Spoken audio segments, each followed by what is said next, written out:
Why don't you do 2 originals and 1 hymn? Well, that's why I said 3. Yeah, okay. Does that sound good? Yeah. Okay, cool. When I was a young teenager, my mama was gone a lot. She'd drink her beer and coffee, and in the evening she'd smoke some pot. I started smoking cigarettes, playing pool and being loud. We were on a food stamp budget, and sometimes we did without.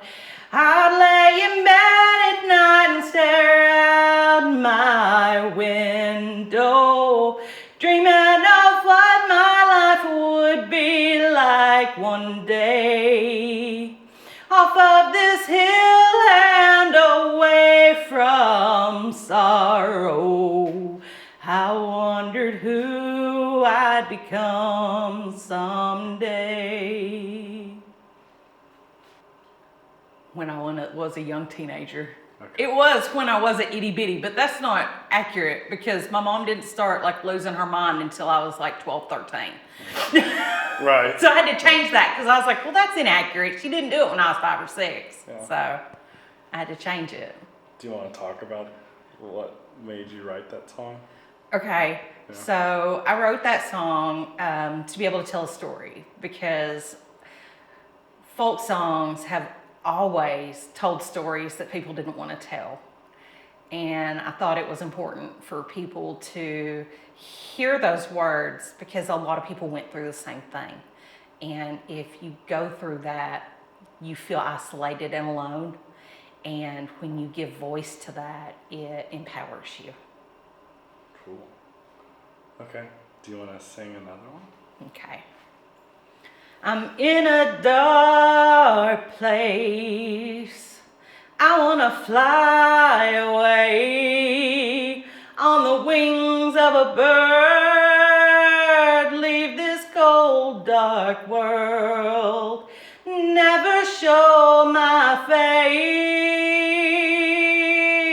I wanna fly away. Is that an original or is that? No, that's an original. Okay. And that one's called I'm in a Dark Place. Okay. And it's a song about depression. Do you want to talk about it?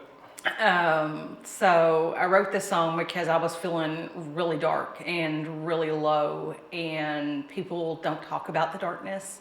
And I think it's important to give the darkness voice because it's just as valid as happiness. It's a part of you. And people might not want to see it, and it might make them uncomfortable. But to be able to process that and work through it, you need to be able to talk about it and give it voice and allow it to live. Just a few more weary days and then I'll fly away to a land where joys will never end. I'll fly away.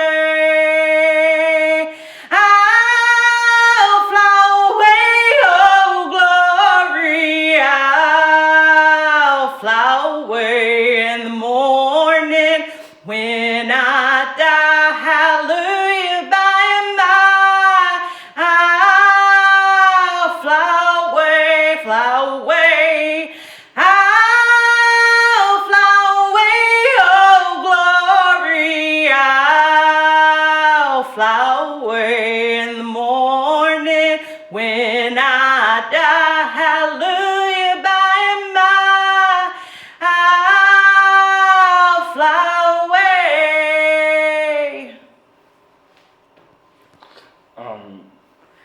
What does that hymn mean to you?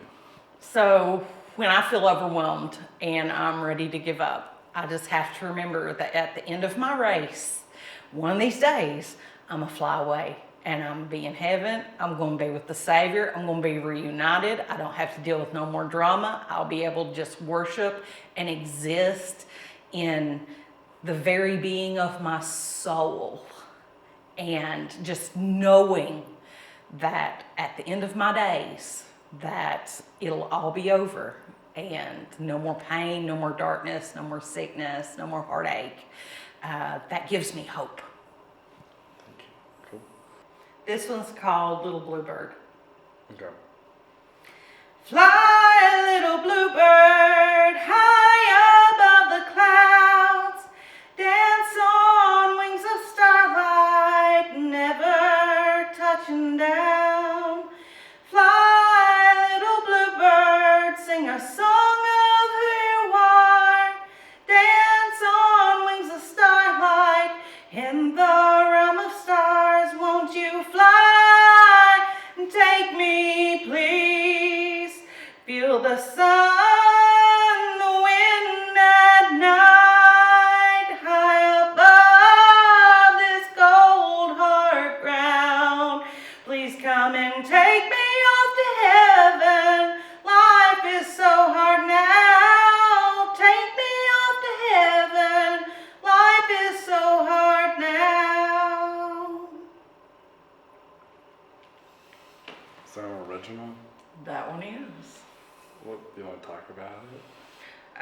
So sometimes you want to escape. Sometimes you want to run away from your problems because they feel overwhelming. You want to pack up all your things in your car and into your bank account and run away and start over new somewhere, or have someone come rescue you and just take you away. And sometimes, you just, that it's real life. It doesn't happen that way. No one's coming to save you. You have to save yourself.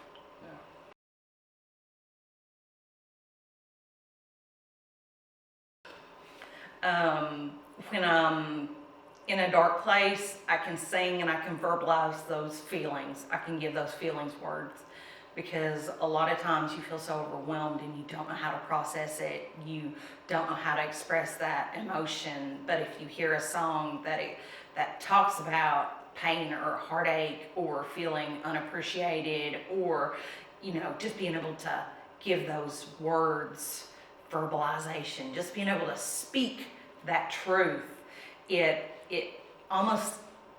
takes that burden off of you. Just being able to speak it into reality makes it real and validates your feelings. And so singing and mental health go hand in hand. When you're happy, you sing a song and it's like you're rejoicing. And a lot of people equate rejoicing to spiritual music, but you can rejoice in love. You can rejoice in friendship. You can rejoice in food. We can sing songs about absolutely anything, and we're called to make a joyful noise. And so any type of praise glorifies God. And people forget that the mental part of singing is important. They just see it as hitting notes and conveying a message, but it speaks to something more primal, because people have sang for a millennia.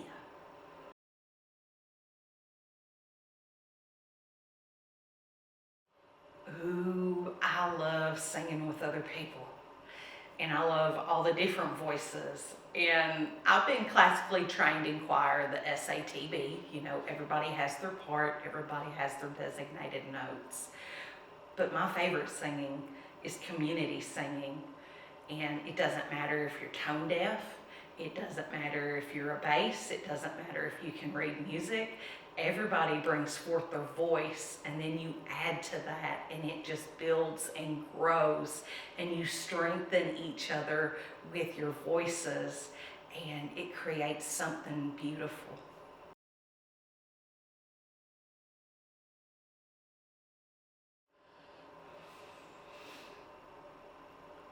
Art is essential to public health. We live in a very capitalistic society where we are supposed to pour everything that we are into our work.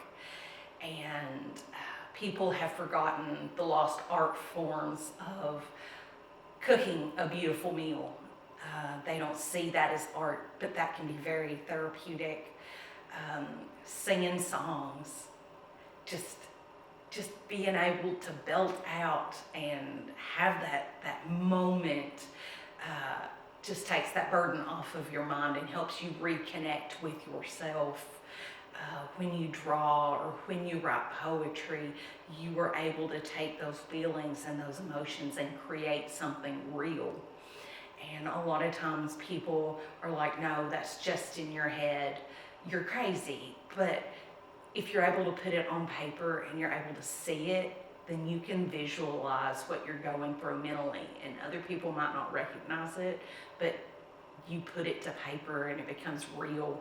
And art is so therapeutic in just releasing subconscious thoughts and conscious thoughts, and just being able to look at that and see something that you have created out of all of your emotions is beautiful. And that's regardless of whether they're negative emotions or positive emotions. It's all beautiful because it's all a part of you, and art is a part of you.